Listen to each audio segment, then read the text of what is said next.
देश दुनिया च वसदे पंजाबियों को जी आया। मैं हरजिंदर सिंह रंधावा, तुम देख रहे हो पंजाब टेलीविजन और मेरे नाल ने राजीव भास्कर सीनियर जर्नलिस्ट। स्वागत है भास्कर साहब। शुक्रिया रंधावा जी। भास्कर साहब, कांग्रेसियों के घरे सड़ सती का वारा पारा मुकण का ना नहीं लेंदा। भावें मुख मंत्री दिल्ली पहुंच गया लेकिन अजे भी ग्रुपिज्म पूरी तरह अगे वध रहा। उत्थे की होना, मुलाकात चौकी बिल्ली बागणी, पता नहीं, लेकिन कुल मिला के एक परसैप्शन बन रही है कि कांग्रेस का जिहड़ा म्यार है, गिरावट वाल है, उन्हां दा जिहड़ा समुचा जिस तरीके नाल इलैक्शन दे विच जाण दा मन बनाई बैठे सी, हुण जोर ला के भी वो पूरा सिरे नहीं चढ़ना। दूजे बन्ने साडे कोल ये खबर है कि बहुत सारे ऐसे लोग ਜਿਹੜੇ लोग कैप्टन अमरिंदर सिंह ਦਾ साथ दे रहे ने, ਉਹਨਾਂ ਦੇ ਵਿੱਚੋਂ ਕਈਆਂ ਦੇ ਮੰਤਰੀ ਬਣਨ ਦਾ ਦਾਅ ਲੱਗ ਸਕਦਾ ਹੈ। ਮੰਤਰੀ ਬਣਨ ਨਾਲ ਅਗਲੇ 4-5-6 ਮਹੀਨਿਆਂ 'ਚ ਕੀ ਬਦਲਾਅ ਆ ਜਾਊਗਾ, ਇਹ ਵੀ ਵੱਡਾ ਸਵਾਲ ਆ। ਤੇ ਦੂਜੇ ਬੰਨੇ ਕੈਬਨਿਟ ਦੇ ਵਿੱਚ ਜਿਹੜੀ ਕੇਂਦਰੀ ਕੈਬਨਿਟ 'ਚ ਆ, ਉਹਦੇ 'ਚ ਫੇਰ ਬਦਲ ਲਗਭਗ ਤੈਅ ਹੋ ਗਿਆ। ਬਹੁਤ ਸਾਰੇ ਨਵੇਂ ਚਿਹਰੇ ਆ ਰਹੇ ਆ। ਕਾਂਗਰਸ ਵੱਲੋਂ ਆਏ ਕਈਆਂ ਦਾ ਦਾਅ ਲੱਗ ਰਿਹਾ। ਸੋ ਜਿਹੜੇ ਨਰਿੰਦਰ ਮੋਦੀ ਆ, ਦੇਰ ਤੋਂ ਇੱਕ ਛੋਟੀ ਕੈਬਨਿਟ ਨਾਲ ਕੰਮ ਚਲਾ ਰਹੇ ਸੀ, ਇੱਕ ਵੱਡਾ ਅੰਕੜਾ ਲਿਆ ਜਾ ਸਕਦਾ ਹੈ। ਤੇ ਹੁਣ ਦੇਖੋ ਉਹ ਜੰਬੋ ਕੈਬਨਿਟ ਬਣਦੀ ਹੈ ਜਾਂ ਅਜੇ ਵੀ ਉਹ ਰੱਖ ਲੈਂਦੇ ਆ ਕੁਝ ਇੱਕ ਲੋਕਾਂ ਨੂੰ ਲੁਭਾਉਣ ਲਈ। ਇਸ ਤੋਂ ਅਗਲੇ ਬੰਨੇ ਜਾਈਏ ਤਾਂ ਸੁਖਬੀਰ ਬਾਦਲ ਨੇ ਅੱਜ ਬਹੁਤ ਤੱਥਾਂ ਨਾਲ ਪੇਸ਼ ਕੀਤੇ ਆ ਅੰਕੜੇ। ਅਖੇ ਕਾਂਗਰਸੀ ਇਹ ਰੱਦ ਕਰ ਹੀ ਨਹੀਂ ਸਕਦੇ। ਇੱਕ ਕਰਕੇ ਵਿਖਾਉਣ ਜਿਹੜੇ ਪਾਵਰ ਪਰਚੇਜ ਐਗਰੀਮੈਂਟ ਆ। ਤੁਸੀਂ ਬਹੁਤ ਬਰੀਕੀ ਨਾਲ ਇਹਨਾਂ ਦਾ ਨਿਰੀਖਣ ਕੀਤਾ, ਮੁਲਾਂਕਣ ਕੀਤਾ, ਅਸੀਂ ਉਹਨਾਂ ਗੱਲਾਂ ਤੇ ਵੀ ਜਾਵਾਂਗੇ। ਸਭ ਤੋਂ ਪਹਿਲਾਂ ਮੈਨੂੰ ਇਹ ਦੱਸੋ ਕਿ ਕਾਂਗਰਸ ਦੀ ਜਿਹੜੀ ਕਲੇਸ਼ ਹੈ, ਇਹਦਾ ਅੱਜ ਕੋਈ ਹੱਲ ਨਿਕਲਣ ਦੀ ਸੰਭਾਵਨਾ? ਜਦੋਂ ਸੋਨੀਆ ਗਾਂਧੀ ਨੂੰ ਕੈਪਟਨ ਅਮਰਿੰਦਰ ਸਿੰਘ ਮਿਲ ਰਹੇ ਹੋਣਗੇ ਤਾਂ ਉਹ ਪੁਰਾਣੇ ਰਿਸ਼ਤਿਆਂ 'ਚ ਮਿਲ ਰਹੇ ਹੋਣਗੇ ਜਾਂ ਨਵੇਂ ਘਟਨਾਕ੍ਰਮ ਜਿਨ੍ਹਾਂ ਦੇ ਵਿੱਚ ਕੈਪਟਨ ਅਮਰਿੰਦਰ ਸਿੰਘ ਕਟਹਿਰੇ 'ਚ ਰਹੇ ਆ 2 ਮਹੀਨੇ, ਤੇ ਜਿਹੜਾ ਉਹਨਾਂ ਕੋਲ 18 ਸੂਤਰੀ ਪ੍ਰੋਗਰਾਮ ਸੀਗਾ, ਉਹਦੀ ਪ੍ਰੋਗਰੈਸ ਲਈ ਵੀ ਕੋਈ ਗੱਲਬਾਤ ਹੋਊਗੀ? ਇਹ ਬੜਾ ਅਹਿਮ ਸਵਾਲ ਆ ਕਿ ਇੱਕ ਪਾਵਰਫੁਲ ਇਨਸਾਨ, ਇੱਕ ਪਾਵਰਫੁਲ ਮੁੱਖ ਮੰਤਰੀ ਅੱਜ ਬਹੁਤ ਨਿਮਾਣਾ ਜਿਹਾ ਬਣਿਆ ਤੇ ਸ਼ਾਇਦ ਮੇਰੇ ਖਿਆਲ ਪਹਿਲੀ ਵਾਰੀ ਉਹ ਆਪਣੀ ਪਾਰਟੀ ਪ੍ਰਧਾਨ ਨੂੰ ਮਿਲਣ ਲੱਗਿਆ ਸ਼ਾਇਦ ਉਹਨਾਂ ਡੋਮੀਨੇਟ ਨਾ ਕਰੇ। ਸ਼ਾਇਦ ਇੱਕ ਤਰਸਤੀ ਇੱਕ ਭਾਵਨਾ ਹੋਊਗੀ ਕਿ ਮੇਰੇ ਤੇ ਕਰਮ ਕਰੋ। ਪੁਰਾਣੇ ਰਿਸ਼ਤਿਆਂ ਦੇ ਨਜ਼ਰੀਏ ਤੋਂ ਕੁਝ ਇੱਕ ਮੰਗ ਰਹੀ ਹੋਊਗੀ ਜਿਹਦੇ 'ਚ ਸ਼ਾਇਦ ਬੋਲ ਕੇ ਨਾ ਕਿਹਾ ਜਾਵੇ, ਲੇਕਿਨ ਅੱਖਾਂ 'ਚ ਔਰ ਬਾਡੀ ਲੈਂਗੁਏਜ 'ਚ ਸ਼ਾਇਦ ਉਹ ਭਾਵਨਾ ਜ਼ਰੂਰ ਦੇਖਣ ਨੂੰ ਮਿਲੇ। ਕੀ ਕਹਿੰਦੇ ਹੋ? देखो, गल जब दिल्ली तक गई है रंधावा जी, तो बहुत सारी गल्लां होणगीਆਂ ਜਿਹੜੀ ਪਿਛਲੇ 5 ਸਾਲਾਂ ਤੋਂ ਪੈਂਡਿੰਗ ਸੀਗੀ ਜੀ। ਕਾਰਨ ਕਿ 2017 ਦੇ ਵਿੱਚ ਵੀ ਰਾਹੁਲ ਗਾਂਧੀ ਉਹਨਾਂ ਉਸ ਟਾਈਮ ਪ੍ਰਧਾਨ ਹੁੰਦੇ ਸੀਗੇ। ਉਹ ਨਹੀਂ ਚਾਹੁੰਦੇ ਸੀਗੇ ਕਿ ਕੈਪਟਨ ਸਾਹਿਬ ਨੂੰ ਪ੍ਰਧਾਨ ਪੀਪੀਸੀਸੀ ਪ੍ਰਧਾਨ ਬਣਾਇਆ ਜਾਏ ਜਾਂ ਮੁੱਖ ਮੰਤਰੀ ਵਜੋਂ ਨਵਾਜ਼ਿਆ ਜਾਏ ਜਾਂ ਪ੍ਰੋਜੈਕਟ ਕੀਤਾ ਜਾਏ। ਜੀ ਜੀ। ਉਸ ਟਾਈਮ ਇਸ ਤਰ੍ਹਾਂ ਦਾ ਸਿਗਨਲ ਪੰਜਾਬ ਤੋਂ ਗਿਆ ਕਿ ਕੈਪਟਨ ਸਾਹਿਬ ਇਨਡਿਸਪੈਂਸਿਬਲ ਹੈਗੇ ਨੇ। ਜੇ ਕੈਪਟਨ ਸਾਹਿਬ ਨੂੰ ਇਸ ਟਾਈਮ ਮੁੱਖ ਮੰਤਰੀ ਵਜੋਂ ਨਹੀਂ ਪ੍ਰੋਜੈਕਟ ਕੀਤਾ ਗਿਆ ਤੇ ਪੰਜਾਬ ਦੇ ਵਿੱਚ ਕਾਂਗਰਸ ਦੀ ਸਰਕਾਰ ਆਣੀ ਮੁਸ਼ਕਿਲ ਹੈ। ਹਾਲਾਂਕਿ ਹਾਲਾਤ ਉਸ ਟਾਈਮ ਇਸ ਤਰ੍ਹਾਂ ਦੇ ਸੀਗੇ ਕਿ ਸ਼ਾਇਦ ਕਾਂਗਰਸ ਨੂੰ ਵੀ ਨਹੀਂ ਪਤਾ ਸੀਗਾ ਕਿ ਸਾਡੀ ਸਰਕਾਰ ਆ ਜਾਏਗੀ, ਕਿਉਂਕਿ ਹਵਾ ਤਮਾਮ ਸਰਵੇ, ਭਾਵੇਂ ਉਹ ਇੰਟੈਲੀਜੈਂਸ ਦੇ ਹੋਣ, ਭਾਵੇਂ ਉਹ ਆਈਬੀ ਦੇ ਹੋਣ, ਭਾਵੇਂ ਉਹ CID ਦੇ ਹੋਣ, ਉਹ ਸਾਰੇ ਦੇ ਸਾਰੇ ਸਰਵੇ ਆਮ ਆਦਮੀ ਪਾਰਟੀ ਦੇ ਪੱਖ ਵਿੱਚ ਜਾਂਦੇ ਸੀਗੇ। ਚੋਣਾਂ ਦੇ ਵਿੱਚ ਕੁਝ ਇੱਦਾਂ ਦਾ ਸਿਆਸੀ ਖੇਲ ਹੋਇਆ। ਕਿਹਾ ਜਾਂਦਾ ਹੈ ਕਿ ਭਾਜਪਾ ਤੇ ਅਕਾਲੀ ਦਲ ਆਮ ਆਦਮੀ ਪਾਰਟੀ ਨੂੰ ਰੋਕਣ ਵਾਸਤੇ ਉਹ ਵੀ ਕਾਂਗਰਸ ਦੇ ਪੱਖ 'ਚ ਭੁੱਪੇ। ਇਹ ਐਲੀਗੇਸ਼ਨ ਹੈਗਾ। ਸਿਆਸੀ ਖੇਲ ਤੇ ਤੁਹਾਨੂੰ ਪਤਾ ਬੰਦ ਦਰਵਾਜ਼ਿਆਂ ਦੇ ਵਿੱਚ ਹੀ ਹੁੰਦੇ ਨੇ, ਪਰ ਇਹ ਗੱਲ ਬੜੇ ਪੁਰਜ਼ੋਰ ਤਰੀਕੇ ਨਾਲ ਕਹੀ ਜਾਂਦੀ ਹੈ ਕਿ 2017 ਦੇ ਵਿੱਚ ਇਹ ਖੇਲ ਹੋਇਆ, ਜਿਹਦੇ ਕਰਕੇ ਕੈਪਟਨ ਸਾਹਿਬ ਜੋ ਖੁਦ ਉਸ ਇਲੈਕਸ਼ਨ ਦੇ ਰਿਜ਼ਲਟ ਆਉਣ ਤੋਂ ਪਹਿਲੇ ਕਹਿੰਦੇ ਸੀ ਵੀ ਸਾਡੀ 50 ਤੋਂ ਉੱਤੇ ਸੀਟਾਂ ਆ ਜਾਣਗੀਆਂ, 55 ਆ ਜਾਣਗੀਆਂ, ਕਦੀ ਵੀ ਉਹਨਾਂ ਨੇ 59 ਦਾ ਜਿਹੜਾ ਜਾਦੂਈ ਆંકੜਾ ਸੀਗਾ ਉਸ ਤੋਂ ਉੱਤੇ ਸੀਟਾਂ ਆਉਣ ਦੀ ਕਦੀ ਉਮੀਦ ਤੱਕ ਨਹੀਂ ਕੀਤੀ ਸੀਗੀ। ਪਰ ਸੀਟਾਂ ਆਈਆਂ 77। ਉਹ ਜਿਹੜੀ 77 ਸੀਟਾਂ ਆਈਆਂ ਸੀ ਉਹਦੇ ਪਿੱਛੇ ਉਹ ਜਿਹੜਾ ਸਿਆਸੀ ਖੇਲ ਜਿਹੜਾ ਬੰਦ ਦਰਵਾਜ਼ੇ ਦੇ ਵਿੱਚ ਹੋਇਆ ਸੀਗਾ ਜਾਂ ਬੰਦ ਕਮਰਿਆਂ ਦੇ ਵਿੱਚ ਹੋਇਆ ਸੀਗਾ, ਉਸ ਖੇਲ ਨੇ ਆਪਣਾ ਰੰਗ ਦਿਖਾਇਆ ਤੇ ਕਾਂਗਰਸ ਦੀ ਸਰਕਾਰ ਆ ਗਈ। ਕਾਂਗਰਸ ਦੀ ਸਰਕਾਰ ਆਉਣ ਤੋਂ ਬਾਅਦ ਕੈਪਟਨ ਅਮਰਿੰਦਰ ਸਿੰਘ ਨੇ ਇਹ ਪ੍ਰੋਜੈਕਟ ਕੀਤਾ ਕਿ ਇਹ ਮੇਰੇ ਕਰਕੇ ਹੋਇਆ ਸਭ ਕੁਝ। ਔਰ ਜਿਹੜੇ ਕਾਂਗਰਸ ਜਾਂ ਕੈਪਟਨ ਅਮਰਿੰਦਰ ਸਿੰਘ ਦੀ ਕੋਟਰੀ ਦੇ ਵਿੱਚ ਵੀ ਆਉਂਦੇ ਨੇ, ਉਹਨਾਂ ਨੇ ਵੀ ਇਹਦਾ ਸਾਰਾ ਕੈਪਟਨ ਸਾਹਿਬ ਨੂੰ ਦਿੱਤਾ। ਹੁਣ ਅੱਜ 4.5 ਸਾਲ ਬਾਅਦ ਉਹੀ ਕੈਪਟਨ ਅਮਰਿੰਦਰ ਸਿੰਘ ਦੁਬਾਰਾ ਇਮਤਿਹਾਨ ਦੀ ਘੜੀ 'ਚ ਖੜੇ ਨੇ। ਅੱਜ ਜਦ ਸਵੇਰੇ ਉਹਨਾਂ ਦਾ ਹੈਲੀਕਾਪਟਰ ਚੰਡੀਗੜ੍ਹ ਤੋਂ ਉਤਰਿਆ ਤੇ ਇੱਦਾਂ ਲੱਗਦਾ ਸੀਗਾ ਵੀ ਜਾਂ ਤੇ ਇਹ ਹੈਲੀਕਾਪਟਰ ਖਾਲੀ ਆਊਗਾ ਜਾਂ ਫਿਰ ਉਹਦੇ ਵਿੱਚ ਸਿੱਧੂ ਵੀ ਉਸ ਹੈਲੀਕਾਪਟਰ ਦੇ ਵਿੱਚ ਕੈਪਟਨ ਸਾਹਿਬ ਦੇ ਨਾਲ ਜੱਫੀਆਂ ਪਾ ਕੇ ਵਾਪਿਸ ਆਊਗਾ, ਕਿਉਂਕਿ ਸੋਨੀਆ ਗਾਂਧੀ ਉਹਨਾਂ ਦਾ ਜਿੰਨੀ ਦੇਰ ਤੱਕ ਇਹ ਗੱਲ ਚੱਲੀ ਹੈ ਜਾਂ ਜਿੰਨੀ ਦੇਰ ਤੋਂ ਇਹ ਗੱਲ ਚੱਲ ਰਹੀ ਹੈ, ਇਹ ਕਿਹਾ ਜਾ ਰਿਹਾ ਹੈ ਕਿ ਹਾਈਕਮਾਨ ਚਾਹੁੰਦਾ ਹੈ ਕਿ ਦੋਨਾਂ ਦੇ ਵਿੱਚ ਕੋਈ ਸੁਲ੍ਹਾ ਕਰਾਈ ਜਾਏ। ਦੋਨਾਂ ਨੂੰ ਜੀ ਇਕੱਠੇ ਤੋਰੀਏ ਤਾਂ ਕਿ ਇੱਕ ਵਾਰ ਹੋਰ ਪੰਜਾਬ ਦੇ ਵਿੱਚ ਸਰਕਾਰ ਬਣਾਈਏ। ਭਾਵੇਂ ਮੀਡੀਆ ਜਾਂ ਅਸੀਂ ਤੁਸੀਂ ਇਸ ਗੱਲ ਨੂੰ ਸਿਰੇ ਤੋਂ ਨਕਾਰਦੇ ਹਾਂ ਕਿ ਦੋਨਾਂ ਦੇ ਵਿੱਚ ਕੋਈ ਸਮਝੌਤੇ ਦੀ ਗੁੰਜਾਇਸ਼ ਬਚੀ ਹੈ, ਪਰ ਜਿੱਦਾਂ ਅਸੀਂ ਅਕਸਰ ਕਹਿੰਦੇ ਰਹਿੰਦੇ ਹਾਂ ਕਿ ਪੋਲਿਟਿਕਸ ਦੇ ਵਿੱਚ ਸੰਭਾਵਨਾਵਾਂ ਤੋਂ ਇਨਕਾਰ ਨਹੀਂ ਕੀਤਾ ਜਾ ਸਕਦਾ, ਔਰ ਜੀ ਕਈ ਇਸ ਤਰ੍ਹਾਂ ਦੇ ਐਗਜ਼ਾਮਪਲ ਸਾਡੇ ਸਾਹਮਣੇ ਹੈਗੇ ਨੇ ਜਿਹਦੇ ਵਿੱਚ ਇੱਕ ਦੂਜੇ ਦੇ ਧੁਰ ਵਿਰੋਧੀ ਆਪਸ ਵਿੱਚ ਜੱਫੀਆਂ ਪਾਉਂਦੇ ਹੋਏ, ਨਾ ਕੇਵਲ ਜੱਫੀਆਂ ਪਾਉਂਦੇ ਹੋਏ ਬਲਕਿ ਸਰਕਾਰ ਬਣਾਉਂਦੇ ਹੋਏ ਵੀ ਦੇਖੇ ਗਏ ਨੇ। ਪਰ ਜੀ ਹੁਣ ਜਿਹੜਾ ਕੁਝ ਅੱਜ ਦਿੱਲੀ ਮੰਥਨ ਚੱਲਿਆ ਹੈ, ਇਹ ਕਰੀਬ ਹੋਰ ਅੱਧੇ ਘੰਟੇ ਬਾਅਦ ਇਹ ਮੀਟਿੰਗ ਸ਼ੁਰੂ ਹੋਏਗੀ। ਉਸ ਮੀਟਿੰਗ ਦੇ ਵਿੱਚ ਕੈਪਟਨ ਸਾਹਿਬ ਦੀ ਕਲਾਸ ਲਿੱਤੀ ਜਾਂਦੀ ਹੈ ਜਾਂ ਕੈਪਟਨ ਸਾਹਿਬ ਕੋਈ ਪਾਠ ਪੜ੍ਹਾਉਂਦੇ ਨੇ ਸੋਨੀਆ ਗਾਂਧੀ ਨੂੰ, ਇਹ ਤੇ ਬਾਅਦ ਚੋਂ ਨਿਕਲੇਗੀ ਗੱਲ, ਔਰ ਕੁਛ ਨਾ ਕੁਛ ਅੱਜ ਨਿਕਲੇਗਾ ਜ਼ਰੂਰ। ਅੱਛਾ, 5 ਵਜੇ ਦੀ ਮੀਟਿੰਗ ਤੈਅ ਹੋਣ ਦੀ ਨੈਸ਼ਨਲ ਮੀਡੀਆ ਦੇ ਵਿੱਚ ਖਬਰ ਫਲੈਸ਼ ਹੋ ਰਹੀ ਲਗਾਤਾਰ। ਦੂਜੇ ਪਾਸੇ ਉੱਥੇ ਕੈਪਟਨ ਅਮਰਿੰਦਰ ਸਿੰਘ ਦੇ ਸਮਰਥਕਾਂ ਦਾ ਜਮਾਵੜਾ ਵੀ ਹੈ। ਉਹ ਭਾਵੇਂ ਅੰਮ੍ਰਿਤਸਰ ਨਾਲ ਸੰਬੰਧਿਤ ਇੱਕ ਦੋ ਵਿਧਾਇਕਾਂ ਦੀ ਗੱਲ ਹੋਵੇ, ਭਾਵੇਂ ਜਿਹੜੇ ਲੁਧਿਆਣੇ ਤੋਂ MP ਉਹਨਾਂ ਦੀ ਗੱਲ ਹੋਵੇ, ਕਾਫੀ ਸਾਰੇ ਮਾਝੇ ਖੇਤਰ ਨਾਲ ਜਿਹੜੇ ਇਗਨੋਰਡ ਫੀਲ ਕਰਦੇ ਸੀ ਉਹ ਲੋਕ ਉੱਥੇ ਨੇ। ਇਹਦਾ ਮਤਲਬ ਹੈ ਕਿ ਜੇਕਰ ਕੈਪਟਨ ਅਮਰਿੰਦਰ ਸਿੰਘ ਦਾ ਹੱਥ ਉੱਤੇ ਰਹਿੰਦਾ ਹੈ ਤਾਂ ਜਿਹੜੇ ਅਗਲੇ 4 ਤੋਂ 6 ਮਹੀਨੇ ਆ ਗਵਰਨਮੈਂਟ ਦੇ ਪੰਜਾਬ ਦੇ ਵਿੱਚ, ਉਹਦੇ ਵਿੱਚ ਸੱਤਾ ਦਾ ਕੇਂਦਰ ਕੁਝ ਹੋਰ ਲੋਕ ਹੋਣਗੇ, ਪਹਿਲੇ ਵਾਲੇ ਉਹ ਕੇਂਦਰ ਦੇ ਵਿੱਚ ਸ਼ਾਇਦ ਨਹੀਂ ਹੋਣਗੇ। ਲੇਕਿਨ ਜੇਕਰ ਪਾਵਰ ਬੈਲੈਂਸ ਕੀਤੀ ਜਾਂਦੀ ਆ, ਜੇਕਰ ਸਿੱਧੂ ਬਨਾਮ ਕੈਪਟਨ ਲੜਾਈ ਦੇ ਵਿੱਚ ਸੰਤੁਲਨ ਬਣਾ ਕੇ ਤੁਰਿਆ ਗਿਆ, ਤਾਂ ਮੈਨੂੰ ਇੰਝ ਲੱਗਦਾ ਕਿ ਟੋਟਲੀ ਇੱਕ ਨਵੇਂ ਤਰੀਕੇ ਨਾਲ ਕੁਝ ਕਾਰਗੁਜ਼ਾਰੀ ਦਿਖਾਉਂਦੀ ਹੋਈ ਸਰਕਾਰ ਨਜ਼ਰ ਆ ਸਕਦੀ ਹੈ। ਕਿਉਂਕਿ ਜਦੋਂ ਆਪਸੀ ਵਿਰੋਧ ਹੋਊਗਾ, ਭਾਵੇਂ ਇਕੱਠੇ ਤੁਰਦਿਆਂ ਵੀ, ਤਾਂ ਇਹ ਯਕੀਨੀ ਬਣਾਉਣਾ ਹੋਊਗਾ ਕਿ ਜਿਨ੍ਹਾਂ ਮੁੱਦਿਆਂ ਦੇ ਉੱਤੇ ਸਹਿਮਤੀਆਂ ਬਣੀਆਂ ਉਹਨਾਂ ਦੇ ਅੱਗੇ ਵਧਿਆ ਜਾਵੇ ਤੇ ਅਗਲੀ ਸਰਕਾਰ ਬਣਾਉਣ ਲਈ ਜਿਹੜੇ ਰੱਸੇ ਪੈੜੇ ਹੁਣੇ ਹੀ ਵੱਟੇ ਜਾਣ। ਤੁਸੀਂ ਬਿਲਕੁਲ ਠੀਕ ਕਹਿ ਰਹੇ ਹੋ। ਕੈਪਟਨ ਸਾਹਿਬ ਦੀ ਹਾਲਤ ਇਸ ਟਾਈਮ ਉਸ ਤਰ੍ਹਾਂ ਦੀ ਹੈਗੀ ਹੈ ਕਿ ਵਰਲਡ ਕੱਪ ਸ਼ੁਰੂ ਹੋਣ ਦੇ ਵਿੱਚ ਸਿਰਫ 15 ਦਿਨ ਬਚੇ ਨੇ ਤੇ ਕੈਪਟਨ ਨੂੰ ਕਹਿ ਦਿੱਤਾ ਜਾਏ ਕੈਪਟਨ ਤੇ ਤੂੰ ਰਹੇਗਾ, ਪਰ ਆਪਣੀ ਟੀਮ ਚੇਂਜ ਕਰਨੀ ਪਏਗੀ, ਕਿਉਂਕਿ ਜਿਹੜੀ ਪਹਿਲੀ ਟੀਮ ਸੀ ਉਹਦੇ ਵਿੱਚੋਂ ਕਈਆਂ ਨੇ ਦੂਜੀ ਪਾਰਟੀ ਦੇ ਨਾਲ, ਦੂਜੀ ਟੀਮ ਦੇ ਨਾਲ ਮੈਚ ਫਿਕਸਿੰਗ ਕਰ ਲਈ।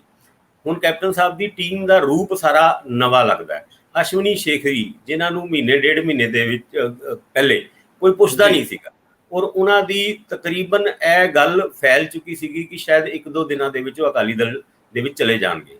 ਰਾਜਕੁਮਾਰ ਵੇਰਕਾ, ਜੋ ਅੱਜ ਕੈਪਟਨ ਸਾਹਿਬ ਦੇ ਕਪੂਰਥਲਾ ਹਾਊਸ ਦੇ ਵਿੱਚ ਉਹਨਾਂ ਦੇ ਨਾਲ ਕਮਰੇ 'ਚ ਹੈਗੇ ਨੇ, ਉਹਨਾਂ ਨੇ ਇਹ ਸਮਝੌਤਾ ਕਰਾਇਆ ਤੇ ਅੱਜ ਅਸ਼ਵਨੀ ਸ਼ੇਖਰੀ, ਰਾਜਕੁਮਾਰ ਵੇਰਕਾ ਤੇ ਤੀਜੇ ਰਵਨੀਤ ਬਿੱਟੂ। ਹੁਣ ਰਵਨੀਤ ਬਿੱਟੂ ਉਹਨਾਂ ਦਾ ਕੈਪਟਨ ਸਾਹਿਬ ਦਾ ਸਾਥ ਦੇਣਾ ਇੱਕ ਮਜਬੂਰੀ ਵੀ ਹੈਗੀ। ਤੁਹਾਨੂੰ ਯਾਦ ਹੋਏਗਾ 15-20 ਦਿਨ ਪਹਿਲੇ ਦੀ ਗੱਲ ਹੋਏਗੀ ਜਾਂ ਮਹੀਨਾ ਪਹਿਲੇ ਦੀ ਗੱਲ ਹੋਏਗੀ, ਰਵਨੀਤ ਬਿੱਟੂ ਉਹਨਾਂ ਨੇ ਵੀ ਕੈਪਟਨ ਦੇ ਖਿਲਾਫ ਤੀਰ ਚਲਾਣੇ ਸ਼ੁਰੂ ਕੀਤੇ ਸੀਗੇ। ਬੇਅਦਮੀਆਂ ਦੇ ਮੁੱਦੇ ਤੇ ਉਹਨਾਂ ਨੇ ਸਾਫ਼-ਸਾਫ਼ ਬਿਆਨ ਦਿੱਤਾ ਸੀਗਾ ਕਿ ਜੇ ਕੈਪਟਨ ਸਾਹਿਬ ਨੇ ਕੁਝ ਕ੍ਰੈਡਿਟ ਲਿੱਤਾ ਹੈ ਤੇ ਡਿਸਕ੍ਰੈਡਿਟ ਵੀ ਉਹਨਾਂ ਨੂੰ ਹੀ ਜਾਂਦਾ ਹੈ। ਅੱਜ ਰਵਨੀਤ ਬਿੱਟੂ ਦੀ ਜ਼ਬਾਨ ਕੁਝ ਅਲੱਗ ਸੀਗੀ। ਅੱਜ ਉਹ ਕਹਿੰਦੇ ਵੀ ਜੋ ਵੀ ਕੁਝ ਕੈਪਟਨ ਸਾਹਿਬ ਨੇ ਗਲਤ ਕੀਤਾ ਹੈ ਜਾਂ ਕੁਝ ਨਹੀਂ ਕੀਤਾ ਹੈ, ਤੇ ਉਹ ਇੱਕ ਕਲੈਕਟਿਵ ਰਿਸਪੌਂਸਿਬਿਲਿਟੀ ਹੈਗੀ ਹੈ ਸਟੇਟ ਦੀ, ਕਾਂਗਰਸ ਲੀਡਰਸ਼ਿਪ ਦੀ। ਉਹਦੇ ਵਿੱਚ ਮੈਂ ਵੀ ਹੈਗਾ, ਪੂਰੀ ਕਾਂਗਰਸ ਹੈਗੀ ਹੈ। ਅਸੀਂ ਇੱਕ ਵਿਅਕਤੀ ਨੂੰ ਰਿਸਪੌਂਸਿਬਲ ਨਹੀਂ ਠਹਿਰਾ ਸਕਦੇ ਕਿ ਅਗਰ ਉਹਦੇ ਤੋਂ ਕੋਈ ਇਨਐਕਸ਼ਨ ਹੋਇਆ, ਐਕਸ਼ਨ ਨਹੀਂ ਇਨਐਕਸ਼ਨ ਹੋਇਆ। ਤੇ ਹੁਣ ਗੱਲਾਂ ਤੇ ਜ਼ਬਾਨ ਤੇ ਤੁਹਾਨੂੰ ਪਤਾ ਹੈ ਕਿ ਮਿੰਟ 'ਚ ਚੇਂਜ ਹੋ ਜਾਂਦੀ ਹੈ। ਜੇ ਕੋਈ ਹਾਈਕਮਾਂਡ ਦੀ ਮੀਟਿੰਗ ਤੋਂ ਬਾਅਦ ਕੈਪਟਨ ਸਾਹਿਬ ਦੇ ਖਿਲਾਫ ਕੋਈ ਫੈਸਲਾ ਆ ਜਾਂਦਾ ਹੈ ਤੇ ਫਿਰ ਉਹੀ ਬਿੱਟੂ ਉਹਨਾਂ ਦੀ ਜ਼ਬਾਨ ਤੁਸੀਂ ਫਿਰ ਦੇਖੋਗੇ ਚੇਂਜ ਹੋ ਜਾਏਗੀ। ਔਰ ਇਹਨਾਂ ਦੇ ਵਿੱਚੋਂ ਇੱਕ ਵੀ ਵਿਅਕਤੀ, ਹਾਲਾਂਕਿ ਸਵੇਰੇ ਜਦ ਕੈਪਟਨ ਸਾਹਿਬ ਉੜੇ ਸੀਗੇ, ਖਬਰਾਂ ਤੇ ਆਇਆ ਸੀਗੀ ਕਿ 23-24 ਕਾਂਗਰਸੀ ਵੱਡੇ ਲੀਡਰ ਉਹ ਕੈਪਟਨ ਸਾਹਿਬ ਨੇ ਦਿੱਲੀ ਸੱਦੇ ਹੈ। ਉਹਨਾਂ ਵਿੱਚੋਂ ਕਿੰਨੇ ਪਹੁੰਚੇ ਕਿੰਨੇ ਨਹੀਂ ਪਹੁੰਚੇ, ਹਜੇ 3-4 ਬੰਦਿਆਂ ਦੇ ਨਾਂ ਆਏ ਨੇ। ਕਿਹਾ ਜਾਂਦਾ ਔਜਲਾ ਸਾਹਿਬ ਵੀ ਉੱਥੇ ਪਹੁੰਚਣ ਵਾਲੇ ਆ, ਜਾਂ ਹੋਰ ਵੀ ਇੱਦਾਂ ਦੇ ਕਈ ਲੀਡਰ ਜਿਹੜੇ ਪਹਿਲੇ ਕੈਪਟਨ ਸਾਹਿਬ ਦੇ ਘਰ ਲੰਚ ਕਰਕੇ ਆਏ ਸੀ ਜਾਂ ਡਿਨਰ ਕਰਕੇ ਆਏ ਸੀ ਜਾਂ ਮਿਲ ਕੇ ਆਏ ਸੀਗੇ, ਉਹ ਸਾਰੇ ਉੱਥੇ ਪਹੁੰਚਣਗੇ। ਪਰ ਸਿਰਫ 3 ਲੀਡਰਾਂ ਦਾ ਹਜੇ ਤੱਕ ਉੱਥੇ ਪਹੁੰਚਣਾ, ਇਹ ਕੋਈ ਕੈਪਟਨ ਸਾਹਿਬ ਦੇ ਵਾਸਤੇ ਕੋਈ ਬਹੁਤਾ ਕੋਈ ਸ਼ੁਭ ਸੰਕੇਤ ਨਹੀਂ ਹੈਗਾ, ਕਿਉਂਕਿ ਸਾਰੇ ਹਾਈਕਮਾਨ ਵੱਲ ਦੇਖ ਰਹੇ ਨੇ ਉਹਨਾਂ ਦਾ ਇਸ਼ਾਰਾ ਕੀ ਹੁੰਦਾ ਹੈ। ਇਸ਼ਾਰੇ ਤੋਂ ਬਾਅਦ ਆਪਣੇ ਪਾਲੇ ਚੇਂਜ ਕਰਨਗੇ ਔਰ ਜੋ ਹਾਈਕਮਾਂਡ ਦੀ ਥਾਪੀ ਜਿਹਨੂੰ ਮਿਲੇਗੀ ਉਹਦੇ ਨਾਲ ਹੋ ਜਾਣਗੇ। ਪਰ ਇਹ ਫੈਸਲਾ ਅੱਜ ਡਿਕਲੇਅਰ ਹੋਣ ਵਾਲਾ ਤਾਂ ਨਹੀਂ ਲੱਗਦਾ, ਪਰ ਹਾਂ ਕੁਝ ਨਾ ਕੁਝ ਫੈਸਲਾ, ਕੁਝ ਨਾ ਕੁਝ ਆਫਰ ਜਿਹੜੀ ਕੈਪਟਨ ਸਾਹਿਬ ਨੂੰ ਵੀ ਦਿੱਤੀ ਜਾਏਗੀ, ਸਿੱਧੂ ਉਹਨਾਂ ਨੂੰ ਵੀ ਦਿੱਤੀ ਜਾਏਗੀ, ਕਿਉਂਕਿ ਸਿੱਧੂ ਉਹਨਾਂ ਵੀ ਦਿੱਲੀ ਹੈਗੇ ਨੇ। ਉਹ ਵੀ ਇਹ ਵੀ ਸਕਦਾ ਹੈ ਕਿ ਸਿੱਧੂ ਉਹਨਾਂ ਨੂੰ ਵੀ ਅੱਜ ਉਸ ਮੀਟਿੰਗ ਦੇ ਵਿੱਚ ਬਾਅਦ ਚੋਂ ਸੱਦਿਆ ਜਾਏ ਜਾਂ ਕੱਲ ਸੱਦਿਆ ਜਾਏ, ਤੇ ਉਹਨਾਂ ਦੇ ਨਾਲ ਵੀ ਜਿਹੜਾ ਫਾਰਮੂਲਾ ਕੈਪਟਨ ਸਾਹਿਬ ਨੂੰ ਐਕਸੈਪਟ ਹੋਏਗਾ ਜਾਂ ਸਿੱਧੂ ਉਹਨਾਂ ਨੂੰ ਐਕਸੈਪਟ ਹੋਏਗਾ, ਉਹਦੇ ਉੱਤੇ ਕੋਈ ਕੰਮ ਹੋ ਸਕਦਾ ਹੈ। ਪਰ ਰਾਜਨੀਤਿਕ ਐਕਸਪਰਟ ਇਹ ਗੱਲ ਕਹਿੰਦੇ ਨੇ ਕਿ ਹੁਣ ਸਮਝੌਤਾ ਹੋਣਾ ਬਹੁਤ ਮੁਸ਼ਕਿਲ ਹੈਗਾ। ਉਹ ਵੀ ਤਦ ਜਦ ਸਿੱਧੂ ਉਹਨਾਂ ਬਾਰ-ਬਾਰ ਇਸ ਗੱਲ ਦੀ ਜਿੱਦ ਕਰ ਰਹੇ ਨੇ ਕਿ ਉਹ 13-14 ਮੁੱਦੇ ਜੋ ਹੁਣ 18 ਮੁੱਦਿਆਂ ਦੇ ਵਿੱਚ ਸ਼ਾਮਿਲ ਨੇ, ਉਹਨਾਂ ਦਾ ਹੱਲ ਪਹਿਲੇ ਕੱਢੋ, ਉਸ ਤੋਂ ਬਾਅਦ ਕੋਈ ਯਾਰੀ ਜਾਂ ਫਿਰ ਰਿਸ਼ਤੇਦਾਰੀ ਦੀ ਗੱਲ ਆਪਾਂ ਕਰ ਸਕਦੇ ਹਾਂ। ਭਾਸਕਰ ਸਾਹਿਬ, ਇਹ ਗੱਲ ਤਾਂ ਵਾਕਈ ਦਰੁਸਤ ਹੈ ਕਿ ਮੰਨ ਲਓ ਇਹਨਾਂ ਦਾ ਸਮਝੌਤਾ ਹੋ ਵੀ ਜਾਂਦਾ ਹੈ। ਇੱਕ ਦੇਖੋ, ਅਸੀਂ ਮੀਡੀਆ ਦਾ ਹਿੱਸਾ ਹੈ ਤਾਂ ਸੁਰਖੀ ਦੇ ਨਾਲ ਤੁਰਨਾ ਸਾਡੀ ਮਜਬੂਰੀ ਹੈ। ਸਾਡੇ ਲਈ ਇਹ ਅਨਸਰ ਦੀ ਲੋੜ ਆ ਕਿ ਅਸੀਂ ਹਰ ਹੌਟ ਮੁੱਦੇ ਦੇ ਉੱਤੇ ਗੱਲ ਕਰਦੇ ਰਹੀਏ। ਮੈਨੂੰ ਇੰਝ ਲੱਗਦਾ ਹੈ ਕਿ ਜੇ ਇਹਨਾਂ ਦਾ ਸਮਝੌਤਾ ਹੋ ਵੀ ਜਾਂਦਾ ਤਾਂ ਫਿਰ ਪੰਜਾਬ ਨੂੰ ਕੀ ਮਿਲਿਆ? ਕਿ ਨਸ਼ਿਆਂ ਦੇ ਮੁੱਦੇ ਤੇ ਜਿਹੜੀ ਖੜੀ ਜਾਂਚ ਖੜੋਤੇ ਪਾਣੀਆਂ ਵਰਗੀ ਆ, ਬਦਮੂ ਮਾਰਦੀ, ਮੁਸ਼ਕ ਮਾਰਦੀ, ਕਿ ਉਹਦਾ ਢੱਕਣ ਚੁੱਕਿਆ ਜਾਏਗਾ? ਸੀਲਬੰਦ ਲਿਫਾਫੇ ਖੁੱਲਣਗੇ, ਵੱਡੇ ਮਗਰਮੱਛ ਫੜੇ ਜਾਣਗੇ? ਸਵਾਲ ਤਾਂ ਬਹੁਤ ਵੱਡੇ ਨੇ। ਕੀ ਬੇਅਦਬੀ ਮਾਮਲਿਆਂ ਦੀ ਜਿਹੜੀ ਜਾਂਚ ਹੈ, ਇਹਦੇ ਤੋਂ ਬਾਅਦ ਜਿਹੜੇ ਟਰਾਇਲ ਹੋਣੇ ਆ, ਉਹਦੇ ਲਈ ਕੋਈ ਡੇ ਟੂ ਡੇ, ਜਿਹਨੂੰ ਕਹਿੰਦੇ ਆ ਫਾਸਟ ਟਰੈਕ ਅਦਾਲਤਾਂ, ਜਿਨ੍ਹਾਂ ਬਾਰੇ ਬਹੁਤ ਚਿਰ ਪਹਿਲਾਂ ਦੇ ਫੈਸਲੇ ਹੋਏ ਸਿਧਾਂਤਕ ਤੌਰ ਤੇ, ਕੀ ਉਹ ਦਿਨ ਲਗਾਤਾਰ ਹਰ ਦਿਨ ਦੇ ਆਧਾਰ ਤੇ ਕੰਮ ਕਰਨਾ ਸ਼ੁਰੂ ਕਰਨਗੀਆਂ?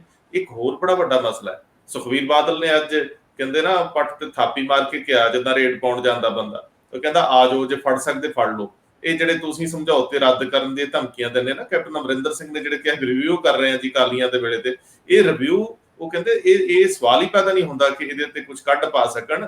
ਇਹਨਾਂ ਨੇ 5000 ਮੈਗਾਵਾਟ ਬਿਜਲੀ ਚਾਹੀਦੀ, ਲਿਆਉਣੀ ਕਿੱਥੋਂ ਆ? ਉਹਨਾਂ ਨੇ ਪ੍ਰੈਸ ਕਾਨਫਰੰਸ ਵਿੱਚ ਬਹੁਤ ਸਾਰੇ ਨੁਕਤੇ ਖੜੇ ਕਰਤੇ ਆ। ਹਾਲਾਂਕਿ ਸੁਖਬੀਰ ਸਿੰਘ ਬਾਦਲ ਵੀ ਕਟਹਿਰੇ 'ਚ ਆ, ਉਹਨਾਂ ਦੀ ਗਵਰਨਮੈਂਟ ਵੇਲੇ ਸਮਝੌਤੇ ਹੋਏ ਆ। ਲੋਕ ਕਹਿੰਦੇ ਆ ਕਿ ਮਹਿੰਗੀ ਬਿਜਲੀ ਮਿਲੀ ਹੈ। ਇਹ ਵੀ ਕਹਿੰਦੇ ਆ ਕਿ ਬਹੁਤ ਸਾਰਾ ਪੈਸਾ ਜਿਹੜਾ ਰੈਵਨਿਊ ਆ ਸਟੇਟ ਦਾ, ਉਹ ਉਹਨਾਂ ਕੰਪਨੀਆਂ ਨੂੰ ਚਲਿਆ ਗਿਆ ਜਿਹੜੇ ਖੜੇ ਖਲੋਤੇ ਥਰਮਲਾਂ ਨੂੰ ਵੀ ਜਾਂਦਾ। ਸੋ ਉਹਦੇ ਉੱਤੇ ਮੈਨੂੰ ਤਾਂ ਇੱਕ ਬਰੀਕੀ ਨਾਲ ਦੱਸਿਓ। ਪਹਿਲੀ ਗੱਲ, ਕਿ ਕੈਪਟਨ ਨੂੰ ਔਰ ਸਿੱਧੂ ਨੂੰ ਸਮਝੌਤੇ ਤੋਂ ਬਾਅਦ ਜਿਹਨਾਂ ਤੋਂ ਆਪਸ ਵਿੱਚ ਤਾਂ ਕੋਲ ਮਿਲ ਜਾਂਦਾ ਹੈ ਕੁਝ, ਲੇਕਿਨ ਪੰਜਾਬ ਨੂੰ ਕੁਝ ਮਿਲੂਗਾ? ਕੀ ਕੁਝ ਕਾਰਵਾਈਆਂ ਹੁੰਦੀਆਂ ਨਜ਼ਰ ਆਉਣਗੀਆਂ? ਤੇ ਦੂਜੇ ਬੰਨੇ ਜੋ ਸੁਖਬੀਰ ਨੇ ਹਮਲਾ ਬੋਲਿਆ, ਇਹਦੇ ਚ ਤੱਥ ਕਿੰਨੇ ਆ ਤੇ ਇਹਦੇ ਵਿੱਚ ਅੱਗੇ ਗੱਲ ਕਿੱਦਾਂ ਤੁਰੂਗੀ? ਅੱਜ ਜਦ ਸੁਖਬੀਰ ਬਾਦਲ ਉਹਨਾਂ ਦੀ ਪ੍ਰੈਸ ਕਾਨਫਰੰਸ ਸੀਗੀ, ਉਹਦੇ ਵਿੱਚ ਇੱਕ ਖਾਸ ਗੱਲ ਦੇਖਣ ਵਾਲੀ ਸੀਗੀ ਕਿ ਉਹ ਅਕਾਲੀ ਦਲ ਜਿਹਦੇ ਟੈਨਿਓਰ ਦੇ ਵਿੱਚ ਇਹ ਬਿਜਲੀ ਦੇ ਪਾਵਰ ਪਰਚੇਜ਼ ਐਗਰੀਮੈਂਟ ਹੋਏ ਜਾਂ ਬਿਜਲੀ ਪਲਾਂਟ ਪੰਜਾਬ ਦੇ ਵਿੱਚ ਨਵੇਂ ਲੱਗੇ, ਉਹ ਇੱਕ ਘੇਰਾ ਪਾ ਲਿਆ ਸੀਗਾ, ਭਾਵੇਂ ਆਮ ਆਦਮੀ ਪਾਰਟੀ ਹੋਏ, ਭਾਵੇਂ ਉਹ ਜਿਹੜੀ ਕਾਂਗਰਸ ਹੋਏ ਜਾਂ ਹੋਰ ਵੀ ਕੋਈ ਪੋਲੀਟੀਕਲ ਪਾਰਟੀ ਹੋਣ, ਉਹ ਸਾਰੀ ਦੀ ਸਾਰੀ ਅਕਾਲੀ ਦਲ ਨੂੰ ਘੇਰਦੇ ਹੋਏ ਨਜ਼ਰ ਆ ਰਹੀ ਸੀ। ਔਰ ਹੁਣ ਸੁਖਬੀਰ ਬਾਦਲ ਜਿਹੜੇ ਖੱਡਾਂ ਦੇ ਉੱਤੇ ਰੇਡ ਪਾ ਰਹੇ ਸੀਗੇ, ਅੱਜ ਉਹਨਾਂ ਨੇ ਰੇਡ ਮੀਡੀਆ ਦੇ ਸਾਹਮਣੇ ਪ੍ਰੈਸ ਕਾਨਫਰੰਸ ਕਰਕੇ ਪਾਈ ਔਰ ਇੱਕ ਗੱਲ ਦਾ ਖੁਲਾਸਾ ਇਸ ਤਰੀਕੇ ਨਾਲ ਕੀਤਾ ਕਿ ਸ਼ਾਇਦ ਕੋਈ ਲੇਮੈਨ ਜਾਂ ਕੋਈ ਪੱਤਰਕਾਰ ਅਗਰ ਉਹਨਾਂ ਨੂੰ ਸਵਾਲ ਕਰੇ ਤੇ ਉਹਦਾ ਜਵਾਬ ਉਹਨਾਂ ਦੀ ਪ੍ਰੈਸ ਕਾਨਫਰੰਸ ਦੀ ਕਾਰਵਾਈ ਜਾਂ ਉਹਨਾਂ ਦੀ ਜਿਹੜੀ ਗੱਲਾਂ ਹੈਗੀ ਹੈ ਉਹਦੇ ਵਿੱਚ ਆਟੋਮੈਟਿਕਲੀ ਮਿਲ ਜਾਏ। ਉਹਨਾਂ ਨੇ ਇਹ ਗੱਲ ਕਹੀ ਕਿ ਜਦ ਅਸੀਂ ਇਹ ਪਾਵਰ ਐਗਰੀਮੈਂਟ ਪਾਵਰ ਪਲਾਂਟ ਲਾਉਣ ਦਾ ਫੈਸਲਾ ਕੀਤਾ ਸੀਗਾ, ਤਦ ਪੰਜਾਬ ਦੇ ਕੋਲ 5000 ਕਰੋੜ ਰੁਪਏ ਦੀ ਲੋੜ ਸੀਗੀ, ਜਿਹੜੇ 5000 ਕਰੋੜ ਰੁਪਏ ਦੀ ਲੋੜ ਸੀਗੀ ਜੇ ਅਸੀਂ ਐਗਜ਼ਿਸਟਿੰਗ ਪਾਵਰ ਪਲਾਂਟ ਨੂੰ ਰਿਪੇਅਰ ਜਾਂ ਉਹਨਾਂ ਨੂੰ ਚੱਲਦਾ ਕਰਨ ਵਾਸਤੇ। ਅਸੀਂ ਫੈਸਲਾ ਕੀਤਾ ਕਿ ਕਿਉਂ ਨਾ ਅਸੀਂ ਪ੍ਰਾਈਵੇਟ ਪਾਵਰ ਪਲਾਂਟ ਲਾਈਏ, ਜਿੱਦਾਂ ਨੈਸ਼ਨਲ ਹਾਈਵੇ ਦੇ ਵਿੱਚ ਰੋਡ ਬਣਾਉਂਦੀ ਹੈ ਪ੍ਰਾਈਵੇਟ ਕੰਪਨੀਆਂ ਤੇ ਉਹ ਟੋਲ ਟੈਕਸ ਲੈਂਦੀ ਹੈ, ਜਾਂ ਹੋਰ ਵੀ ਪ੍ਰਾਈਵੇਟ ਪਾਰਟਨਰਸ਼ਿਪ ਦੇ ਵਿੱਚ ਕਈ ਪ੍ਰੋਜੈਕਟ ਚਲਾਏ ਜਾਂਦੇ ਨੇ। ਉਸ ਆਧਾਰ ਦੇ ਉੱਤੇ ਹੀ ਅਸੀਂ ਉਹ ਪਾਵਰ ਪਲਾਂਟ ਲਵਾਉਣ ਦਾ ਫੈਸਲਾ ਕੀਤਾ। 22000 ਕਰੋੜ ਰੁਪਏ ਦੀ ਪ੍ਰਾਈਵੇਟ ਇਨਵੈਸਟਮੈਂਟ ਉਹਨਾਂ ਪਲਾਂਟਾਂ ਦੇ ਵਿੱਚ ਲਾਈ ਗਈ ਔਰ ਜਿਹੜੇ ਪਾਵਰ ਪਰਚੇਜ਼ ਐਗਰੀਮੈਂਟ ਅਸੀਂ ਉਹਨਾਂ ਕੰਪਨੀਆਂ ਦੇ ਨਾਲ ਕੀਤੇ ਸੀਗੇ, ਉਹ ਡਾਕਟਰ ਮਨਮੋਹਨ ਸਿੰਘ ਜਦ ਪ੍ਰਧਾਨ ਮੰਤਰੀ ਹੁੰਦੇ ਸੀ, ਉਹਨਾਂ ਦਾ ਇੱਕ standard PPA agreement, power purchase agreement, ਉਸ ਬੇਸ ਤੇ ਕੀਤੇ ਸੀਗੇ। ਹਾਲਾਂਕਿ ਇਹਦੇ ਵਿੱਚ ਕੰਟਰੈਰੀ ਗੱਲ ਐਵੇਂ ਕਿ ਕਿਹਾ ਜਾਂਦਾ ਹੈ ਕਿ ਉਹ ਗੁਜਰਾਤ ਮਾਡਲ ਸੀਗਾ ਜਿਹਦੇ ਬੇਸ ਤੇ ਉਹ ਪਾਵਰ ਪਰਚੇਜ਼ ਐਗਰੀਮੈਂਟ ਬਣਾਏ ਗਏ ਸੀ, ਪਰ ਉਹਦੇ ਵਿੱਚ 2-3 ਕਲੌਜ਼ਸ ਇਦਾਂ ਦੀ ਸੀਗੀ ਜੋ ਉਸ ਗੁਜਰਾਤ ਮਾਡਲ ਦੇ ਵਿੱਚ ਵੀ ਨਹੀਂ ਸੀ, ਜਿਹਦੇ ਵਿੱਚ ਸਰਕਾਰ ਨੇ ਜਾਂ ਪੋਲੀਟੀਕਲ ਪਾਰਟੀ ਨੇ ਆਪਣੇ ਹੱਥ ਕੱਟ ਕੇ ਉਹਨਾਂ ਪਾਵਰ ਪਲਾਂਟਾਂ ਨੂੰ ਫੜਾਤੇ ਸੀਗੇ, ਜਿਹਦੇ ਕਰਕੇ 22000 ਕਰੋੜ ਤੋਂ ਵੀ ਵੱਧ ਅਮਾਊਂਟ, ਮੇਰੇ ਖਿਆਲ ਨਾਲ 15-20 ਸਾਲਾਂ ਦੇ ਵਿੱਚ ਉਹ ਸਾਨੂੰ ਪਾਵਰ ਪਲਾਂਟ ਨੂੰ ਫਾਲਤੂ ਦੇਣਾ ਪੈਣਾ ਸੀਗਾ। ਇਸ ਗੱਲ ਦਾ ਖੁਲਾਸਾ ਤੇ ਸਰਕਾਰ ਹੀ ਕਰ ਸਕਦੀ ਹੈ ਕਿ ਵੀ ਉਹਨਾਂ ਐਗਰੀਮੈਂਟ ਦੇ ਵਿੱਚ ਫਾਲਟੀ ਕੀ ਸੀਗਾ।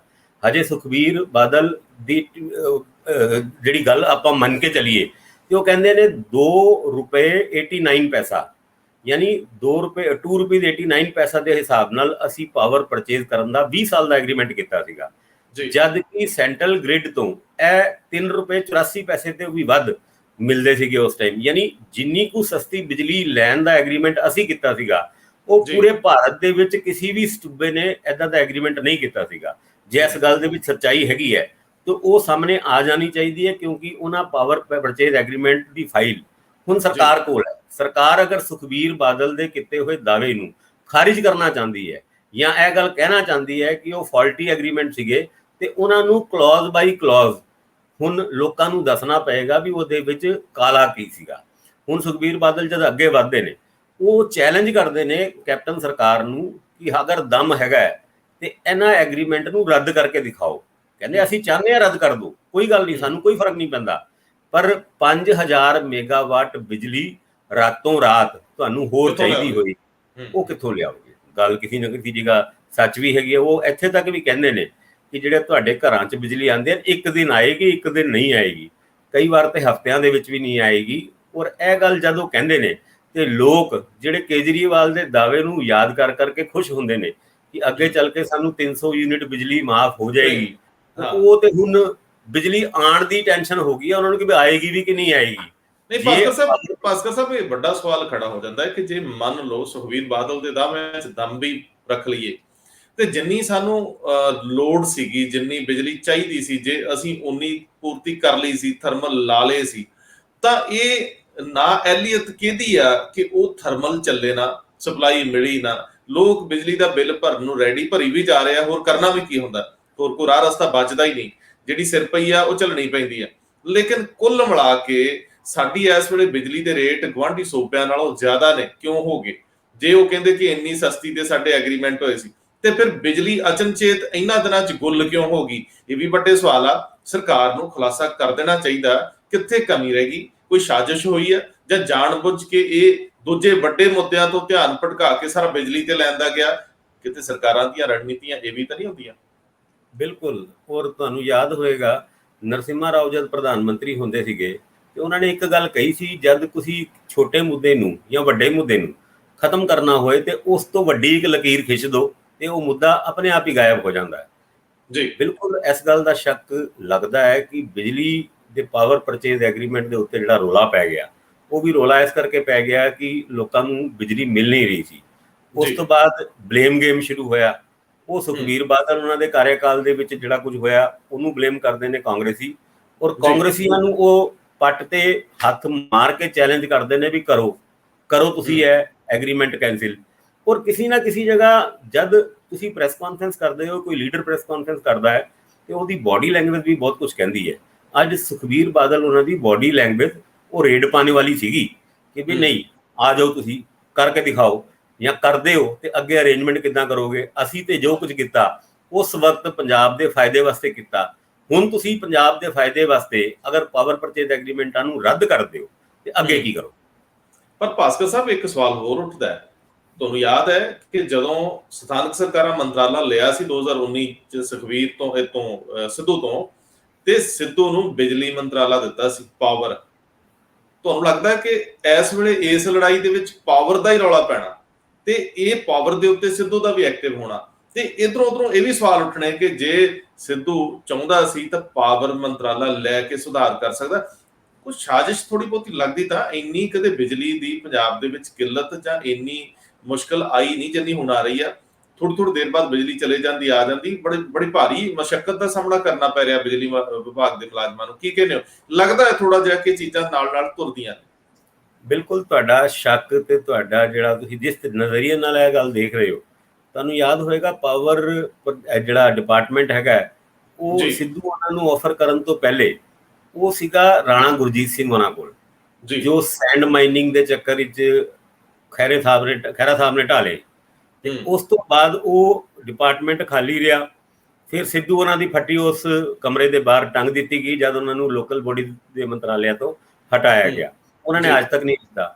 ਅੱਜ ਵੀ ਦਿੱਲੀ ਦੇ ਵਿੱਚ ਜਦ ਰਵਨੀਤ ਬਿੱਟੂ ਹੋਣਾ ਜਾਂ ਰਾਜਕੁਮਾਰ ਵੇਰਕਾ ਹੋਣਾ ਜਦ ਇਹ ਗੱਲ ਕਰ ਰਹੇ ਸੀਗੇ ਤਾਂ ਕਹਿੰਦੇ ਵੀ ਸਿੱਧੂ ਉਹਨਾਂ ਨੇ ਉਹ ਡਿਪਾਰਟਮੈਂਟ ਲਿੱਤਾ ਕਿਉਂ ਨਹੀਂ। ਉਹ ਇਸ ਗੱਲ ਦਾ ਜਵਾਬ ਦੇਣਾ ਭੁੱਲ ਜਾਂਦੇ ਨੇ ਕਿ ਇਹ ਡਿਪਾਰਟਮੈਂਟ ਹੁਣ ਕੈਪਟਨ ਸਾਹਿਬ ਕੋਲ ਸੀਗਾ। ਜੋ ਵੀ ਫੈਸਲੇ ਲੈਣੇ ਸੀਗੇ ਇਸ ਮੁੱਦੇ ਤੇ ਉਹ ਕੈਪਟਨ ਸਾਹਿਬ ਨੇ ਲੈਣੇ ਸੀਗੇ। ਔਰ ਸਿੱਧੂ ਉਹਨਾਂ ਦਾ ਸਿਸਟਮ ਯਾਨੀ ਕੈਪਟਨ ਅਮਰਿੰਦਰ ਸਿੰਘ ਉਹਨਾਂ ਦੇ ਖਿਲਾਫ ਇਹ ਇਲਜ਼ਾਮ ਬੜੀ ਦੇਰ ਤੋਂ ਚੱਲਦਾ ਆ ਰਿਹਾ ਹੈ ਕਿ ਮੈਂ ਪ੍ਰਪੋਜ਼ ਕਰਦਾ ਉਹ ਡਿਸਪੋਜ਼ ਕਰ ਦਿੰਦੇ ਨੇ। ਯਾਨੀ ਜਿਹੜਾ ਮੇਰਾ ਵੀ ਚਾਹੇ ਉਹ ਸੈਂਡ ਕਾਰਪੋਰੇਸ਼ਨ ਦੀ ਗੱਲ ਹੋਏ, ਲਿਕਰ ਕਾਰਪੋਰੇਸ਼ਨ ਦੀ ਗੱਲ ਹੋਏ ਜਾਂ ਹੋਰ ਐਡਵਰਟਾਈਜ਼ਮੈਂਟ ਪਾਲਿਸੀ ਦੀ ਗੱਲ ਹੋਏ, ਹਿੱਤ ਦੇ ਵਿੱਚ ਸੁਝਾਏ ਹੋਏ ਸੁਜੈਸ਼ਨ ਉਹ ਸਾਰੇ ਦੇ ਸਾਰੇ ਸਿਸਟਮ ਸਿੰਘ ਨੇ ਰਿਜੈਕਟ ਕਰਤੇ।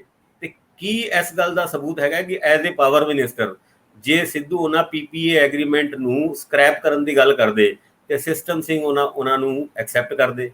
ਤੇ ਇਹ ਤੇ ਸਾਰੀ ਗੱਲਾਂ ਹੀ ਹੈਗੀਆਂ ਵੀ ਨਾ ਕੁਝ ਹੋਇਆ ਨਾ ਕੁਝ ਹੋਏਗਾ, ਪਰ ਗੱਲਾਂ ਤੁਸੀਂ ਬਲੇਮ ਗੇਮ ਦੇ ਵਿੱਚ ਕਿ ਵੀ ਹੁਣ ਤੁਸੀਂ ਸਿੱਧੂ ਉਹਨਾਂ ਅਗਰ ਲੈਂਦੇ ਤੇ ਇਹ ਪਾਵਰ ਪਰਚੇਜ਼ ਐਗਰੀਮੈਂਟ।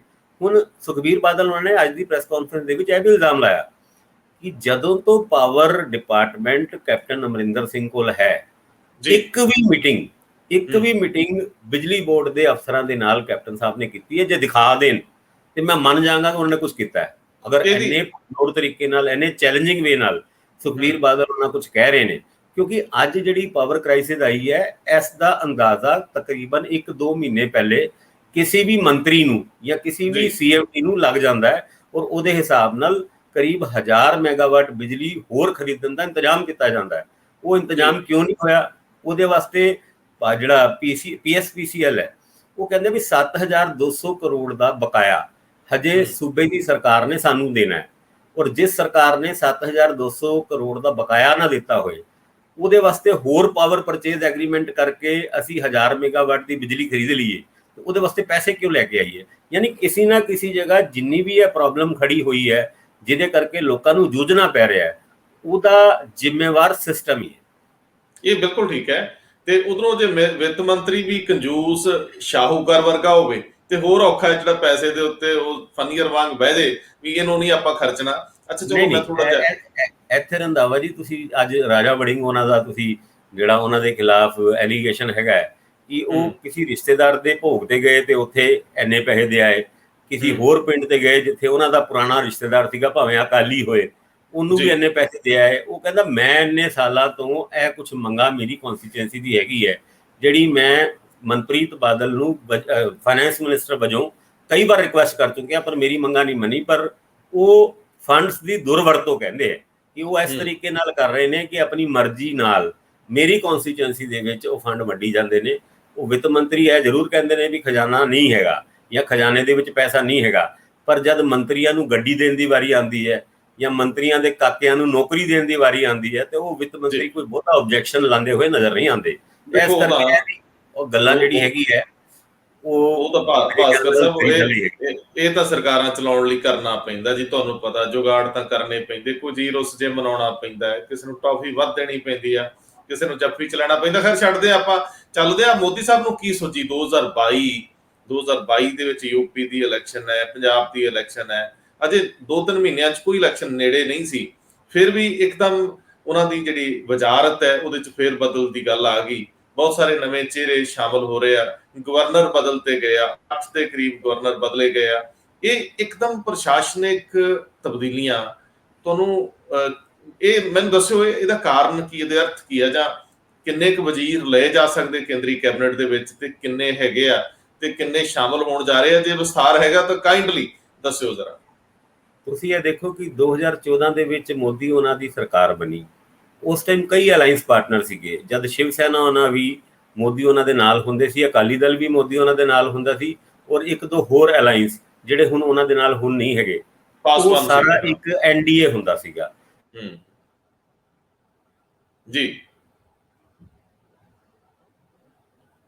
ਜਿਹੜੇ ਸਭ ਤੋਂ ਪੁਰਾਣੇ ਅਲਾਈਅੰਸ ਪਾਰਟਨਰ ਸੀਗੇ ਅਕਾਲੀ ਦਲ ਜੀ, ਹੁਣ ਉਹਨਾਂ ਦੇ ਨਾਲ ਨਹੀਂ ਹੈ। ਇਦਾਂ ਦੇ ਹਾਲਾਤ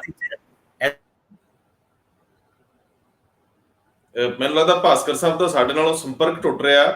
ਭਾਸਕਰ ਸਾਹਿਬ, ਤੁਸੀਂ ਇਹ ਜਾਣਕਾਰੀਆਂ ਜ਼ਰੂਰ ਇਕੱਠੀਆਂ ਕਰਕੇ ਰੱਖਿਓ। ਕੱਲ ਵੀ ਸਾਨੂੰ ਇੱਕ ਸਮੱਸਿਆ ਆਈ ਕਿਉਂਕਿ ਅਸੀਂ ਦੋਨੇ ਅਲੱਗ-ਅਲੱਗ ਥਾਵਾਂ ਤੇ ਬੈਠੇ ਸੀਗੇ, ਕੱਲ ਨੈਟਵਰਕ ਸਮੱਸਿਆ ਤੇ ਚੱਲਦੇ ਹੋਈ ਹੈ, ਔਰ ਉਸ ਕਵਾਇਦ ਦਾ ਹੀ ਹਿੱਸਾ ਹੈ ਕਿ UP ਨੂੰ ਸਭ ਤੋਂ ਜ਼ਿਆਦਾ ਰਿਪਰੈਜ਼ੈਂਟੇਸ਼ਨ ਦੇਣ ਦੀ ਗੱਲ ਹੁਣ ਹੋ ਰਹੀ ਹੈ, ਔਰ ਅੱਗੇ ਚੱਲ ਕੇ ਵੀ ਉਦਾਂ ਦੇ ਚਿਹਰਿਆਂ ਦੇ ਨਾਂ ਆ ਰਹੇ ਨੇ। ਖਾਸ ਕਰਕੇ ਆਪਣਾ ਦਲ ਉੱਤਰ ਪ੍ਰਦੇਸ਼ ਦੇ ਵਿੱਚ ਜਿਹੜਾ ਕਈ ਵਾਰ ਧਮਕੀ ਦੇ ਚੁੱਕਿਆ ਸੀਗਾ ਵੀ ਨਹੀਂ ਹੁਣ ਅਸੀਂ BJP ਦੇ ਨਾਲ ਨਹੀਂ ਰਹਿਣਾ, ਤੇ ਉਹਨਾਂ ਦੀ ਵੀ ਅਨੁਪ੍ਰਿਆ ਪਟੇਲ ਜਿਹੜੀ ਪਹਿਲੇ ਵੀ ਮੰਤਰੀ ਹੁੰਦੀ ਸੀ, ਉਹਨਾਂ ਨੂੰ ਵਾਪਸੀ ਕੈਬਨਿਟ ਦੇ ਵਿੱਚ ਜਗ੍ਹਾ ਦੇ ਦਿੱਤੀ ਗਈ ਹੈ। ਜੋਤੀ ਮਿਲ ਗਈ ਹੈ। ਉਹ ਪਾਰਸ ਪਸ਼ੂਪਤੀ ਜਿਹੜੇ ਪਾਸਵਾਨ ਸਾਹਿਬ ਦੇ ਭਰਾ ਨੇ, ਉਹ ਵੀ ਹੁਣ ਕੈਬਨਿਟ ਦੇ ਵਿੱਚ ਆ ਰਹੇ ਨੇ। ਉਹ ਨਵੇਂ ਕੱਲ ਕੁਰਤੇ ਪਜਾਮੇ ਵੀ ਉਹਨਾਂ ਨੇ ਕੱਲ ਸਵਾਲੇ, ਉਹਦਾ ਵੀ TV 'ਚ ਇੱਕ ਰਿਪੋਰਟ ਆਉਂਦੀ ਸੀ ਵੀ ਕੱਲ ਉਹ ਕੁਰਤੇ ਪਜਾਮੇ ਦੀ ਦੁਕਾਨ ਤੇ ਗਏ ਹੋਏ ਸੀ, ਔਰ ਉਹਨਾਂ ਨੇ ਲੱਠੇ ਦੇ ਲੱਠੇ ਪੂਰੇ ਚੱਕ ਲਏ ਕਿ ਵੀ ਹੁਣ ਤੇ ਮੈਨੂੰ ਮੋਦੀ ਸਾਹਿਬ ਦਾ ਫੋਨ ਆ ਗਿਆ ਤੇ ਮੈਂ ਕੱਲ ਜਾ ਕੇ ਮੰਤਰੀ ਬਣਨਾ ਹੈ।